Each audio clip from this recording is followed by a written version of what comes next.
How's it going, gang? It's a final render here, and in today's video we're going to be discussing the brand new changes which are coming to the event system inside Fallout 76. Bethesda is doing kind of a little mini overhaul of the way events are treated inside Fallout 76, and they are definitely for the better. This is all based off information which we got from the Inside the Vault article, which came out on the 5th of September 2019. So, the main big thing to take away is that a lot of the events are being recategorized as something called public events, and this is where all the changes to the event system is going to be, in this new kind of tier of event system called public events. Another thing which is really cool to mention is that a lot of these changes were based on player feedback. A few months ago, Bethesda did reach out to the community and say, what do you want from events? Please give us feedback specifically on the event system so that we can work with some changes. And these are all changes based upon that feedback which they asked for several months ago. So this is fantastic. They're listening to the community and integrating exactly what we want into the game. So, as I've mentioned, there is going to be a new name for a lot of these events called public events, and one very big thing which is very cool about these public events is that these events are going to be free to travel to with caps. Something which a lot of players did not like about the events was that sometimes you would fast travel to an event, pay the caps to travel there, and then find out the event was literally just about to end. And that's no fun. Or even worse, you would turn up to a difficult event and there would be no other players there. So now the caps are free, you can just go there whenever you want to. And this also means that you may just fast travel to an event purely because you want to get the free fast travel. And you may go there, fast travel there for free, and then think, you know what, I might as well do the event while I'm here. So overall, free fast travel, more incentive to do the events, fantastic overall. And not only that, but once you complete the event, you'll get some caps. So in a way, you're always going to get rich by doing these new public events, as long as you don't spend too much on resources. More on that later. But something else which is very cool is that they actually did mention that people didn't like it when they turned up to an event and it was just about to finish, or maybe there were just not enough players to do a hard event. So now, when you see a public event icon pop up, which will have a new icon on the map, it will actually tell you the rough difficulty of the challenge itself, which they have said is judged on how complex the challenge is, as opposed to how tough the enemies are, for example. And it will also tell you how long it's been going on for, how many people are currently in that event, and what type of event it is, such as a wave defense or a boss battle, etc. This is very, very cool. It allows you as the player to actually judge, do I want to even bother trying to go to that event, or should I just leave it alone? Another thing which it means is that you might see a public event and go, oh, there's only 2 people in there. I better get in there and help out those 2 people, and then more people will turn up as the numbers start to get bigger and bigger. So, that's something really, really good. Just gives you more information on the event as a whole. Make sure that you actually are willing to do the events that you want to. Something else which is very cool about these as well is that they are actually adding a new world alert to these public events. Now, obviously, we did have region-wide alerts on certain events originally, such as Project Paradise, I think, had one, Encrypted had one, but that was only region-wide for the most case. And the problem with region-wide stuff is that if you're not in that region, you're not going to get a notification. But now we are getting world alerts, meaning no matter where you are in the world, you should get an alert. They did say there are some caveats to this though, like it won't work if you are in certain interiors, for example, such as inside a vault, for example, doing a vault raid, you won't actually get notifications for it then. You kind of have to be outside, so to speak. But if you are outside, you will get a notification for these events no matter where you are. This is absolutely awesome. There have been several times I've noticed that Project Paradise has been on, but I didn't get a notification for it. And I love doing events like Project Paradise, you know, those really tough, really cool challenges. So I think it's really awesome that we're getting these notifications, because it will encourage more players to just turn up and give it a go. Not only that, but there are some events, as I've mentioned, which just can't really be done with 1 or 2 people. So just giving people the opportunity to know that the event is on is dramatically going to allow people to come to these events just because they simply are aware that the event is on, because it is a world alert, which is fantastic. And something else which they have said, which is kind of important to do with these world alerts, is that you can only do 1 public event at any one time. Now granted, these are most events, but there will only be 1 public event active on the map at any one time. So in other words, you're not going to get bombarded with public event notifications, which is something that nobody wants, but it also means that if you are in a public event, somebody else can't start one until the other event is done. So it just stops you from not being able to do all of the events. Let's, for argument's sake, say there are 10 people doing Project Paradise and then someone starts Encrypted. Well, I'm not going to leave Project Paradise to do Encrypted, I'm already doing one.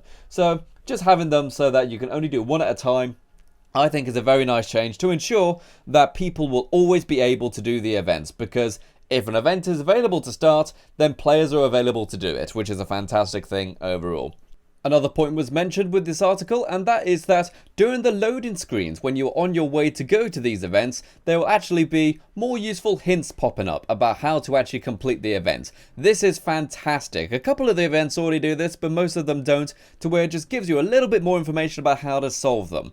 Nothing made me want to pull my hair out of my head more than people playing Project Paradise and just running around shooting animals and not actually completing the objectives. So hopefully having these useful hints teaching people how to do the events is very much welcomed. A big criticism of the events as a whole is that it doesn't do a good enough job of explaining what to do, especially with the new vault raids. So hopefully these new loading hints will also help out the event system as a whole.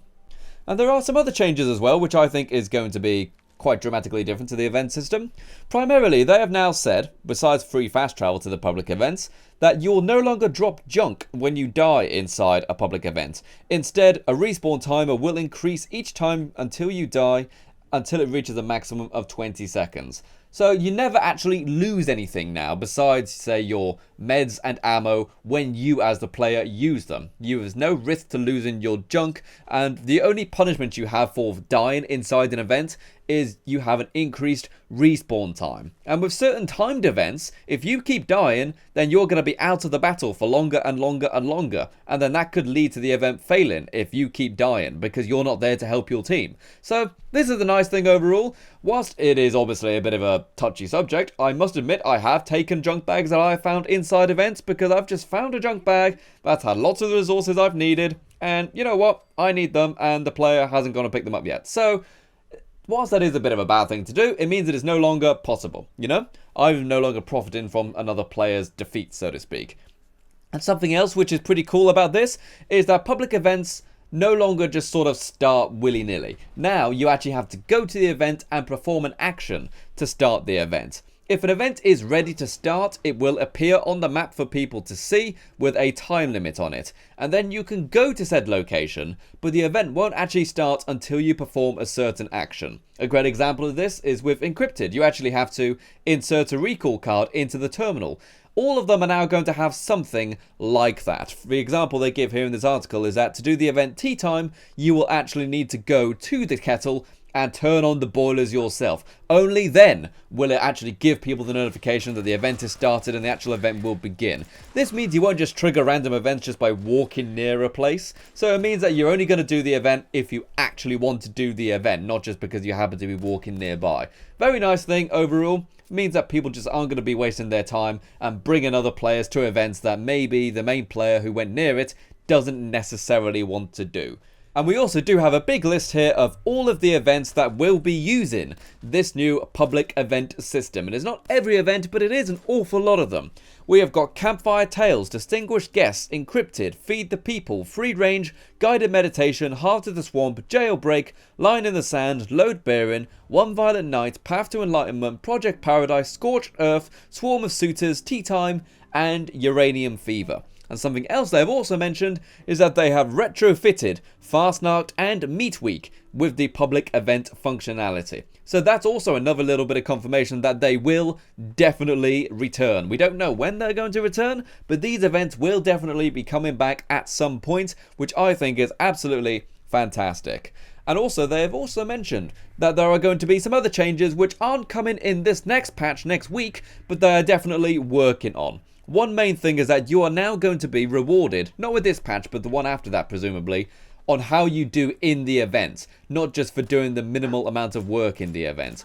A great example is that you will see one player go and tag a legendary enemy and then just kind of sit around in the corner and wait for the event to finish. You know, they're not actually interested in doing the event, they just turn up to leech off the XP from other players. Well, now this will no longer be a thing because you'll be rewarded for how well you perform inside the event. This encourages players to actually do it and not just turn up to the event and wait for other players to do it so they can get a free reward. This is something you can see quite a lot in Campfire Tales, for example. There is normally a player somewhere in like that giant watchtower just waiting for other players to do the event for them, and then they can get the reward. Not cool, guys. It's a public game. Go and get yourself some action in there and go and take part in the events. And something else which is also pretty cool as well is that they have also mentioned that when they're going to be going ahead and changing these is that you will actually be able to almost guaranteed to get a legendary item from a legendary enemy even if you haven't hit it. And this is a pretty good thing because sometimes people turn up to an event, they actually do a lot of the objectives, but they don't have time to tag a legendary enemy or tag one of the big bosses in there, so therefore they don't get the main reward of the event, which is, for example, like with the Scorchbeast Queen. The main reward is from the Scorchbeast Queen herself, not from the drop at the end of it. So now, even if you do the event, you should still get a nice reward for doing the event from the legendary enemies within there, which is honestly awesome. So thank you very much for watching this video, people. This has been kind of like the news discussion of these new events, and this will be released in a patch next week, which is absolutely fantastic. And I think these event changes are going to be very cool for Fallout 76. I do love the events inside Fallout 76, but the main problem with them is that people don't do them, either because they are too far away, the reward is just not worth it, it's too hard to get the reward, or maybe it just needs a lot of players and there's never enough players to do that, such as Project Paradise. But now, with these new alerts, there's a much more chance of players getting together, making new friends, doing the events, and everybody getting more rewards overall. It's a much better system for the events, and I can't wait to see it in action. And something else which I think is important to mention about the events is that it's honestly one of the best ways to get experience points. A lot of people say you need to go and find like certain endless respawns of swarms and stuff like that, but if they're not available, then honestly events is a genuinely really good way to rank up your characters, especially in the early game. So thank you very much for watching this video. I have been the Final Render. Remember to check out all the cool Patreon people in the description below who help support the channel with their financial donations. You yourself, of course, can also do the same. And remember to become a level 3 member. If you become a level 3 member on the Final Render channel, you get early access to videos, you get behind the scenes videos every week, you get emotes to use in the live streams, you get live stream sound alerts which you can use to annoy all the other people in the live stream. And overall, it is a great way to support me, the Final Render. So thank you very much for watching. I can't wait to see you in Appalachia. Bye bye for now.